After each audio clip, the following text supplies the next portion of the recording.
c'est là où est la terre. Je vais enseigner. C'est là où se trouve la terre promise. Donc, depuis le fleuve de l'Égypte jusqu'au grand fleuve Euphrate, jusqu'au grand fleuve, c'est là où se trouvent les limites d'Abraham. Bon, maintenant, est-ce que William Branham a enseigné ça, lui le restaurateur?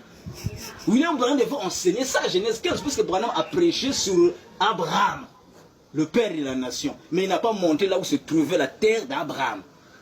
C'est dans les Écritures. Le fleuve de l'Égypte qui est le Nil. Ah, pasteur, les pasteurs. En fait, prouvez-moi le contraire. Cette géographie, vous allez la mener où? Alors, écoutez bien. Quand vous allez parcourir les promesses concernant ce territoire, on nous parle que c'est un pays de lacs. Un pays entrecoupé par des fleuves. Regardez même le Congo-Brazzaville.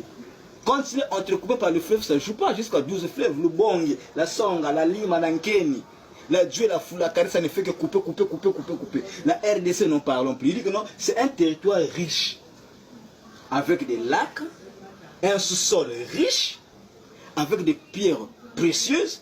Mais alors, vous les pasteurs, jusqu'à quand vous allez commencer d'enseigner à vos brebis que la terre promise, là, la Genèse 15, 18, c'est l'Afrique subsaharienne, là que vous voyez, les terres promises, la terre promise.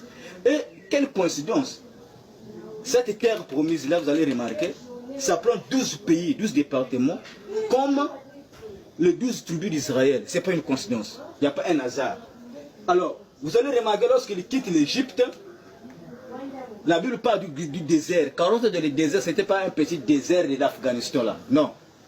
Ou de la Palestine. Le plus grand désert du monde, c'est le désert du Mali qui se trouve là. Donc ils étaient là en train d'errer. Alors, le voici descendre jusqu'à un endroit où on appelle Gabon. On disait, regardez bien, on dit Gabon. Non. C'était Gabao. Demandez les anciens Gabonais. Un Gabonais qui a 80 ans aujourd'hui, comment est-ce qu'on appelle le Gabon? On appelait ça Gabao.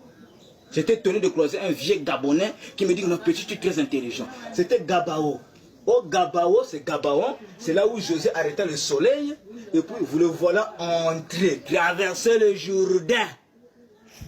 Ah, j'ai bien le Bongi, hein, le fleuve Bongi. Et c'est là qu'ils ont commencé de distribuer, ils ont commencé de partager des terres.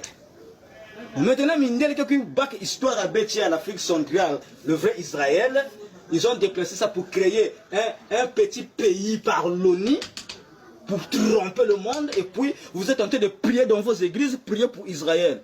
D'abord, les corbeaux ont corbolisé le drapeau d'Israël. Le corbeau, vous savez le corbeau c'est quoi? Ça représente l'homme noir. Vous voyez le corbeau, il est tout corbeau, il est noir. Mais là, c'est blanc. Voilà pour... C'est là où est la terre.